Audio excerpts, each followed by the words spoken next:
একজন সাদা শয়তান যারা 1971 সালের মহান মুক্তিযুদ্ধে রাজাকারের ভূমিকায় ছিল, তারা আবারও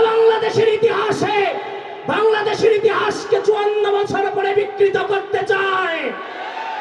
আমার মহান মুক্তিযুদ্ধকে বিকৃত করতে চায়। সেই সাদা শয়তানকে এই কুমিল্লা টাউন হল মাঠ থেকে বলে দিতে চাই, এই বাংলাদেশের মাটিতে যদি রাজনীতি করতে হয়, মহান মুক্তিযুদ্ধকে ধারণ করে রাজনীতি করতে হবে। এই মহান মুক্তিযুদ্ধকে ধারণ করে বাংলাদেশে জন্মগ্রহণ করেছি এবং সেই মহান মুক্তিযুদ্ধের চেতনাকে ধারণ করে 24-এর গণঅভ্যুত্থানে রাজপথে জীবন বিলিয়ে দেওয়ার জন্য প্রস্তুতি নিয়েছিলাম। ভাগ্যক্রমে সেখান থেকে ফিরে এসেছি, কিন্তু যুদ্ধের ময়দানে আপোষ করিনি। একদিকে যেমন 71, একদিকে যেমন 24, এগুলো বাংলাদেশের সম্পদ, বাংলাদেশের অস্তিত্ব। কোনোটাকে অস্বীকার করে কোনোটাকে স্বীকার করার কোনো সুযোগ নাই।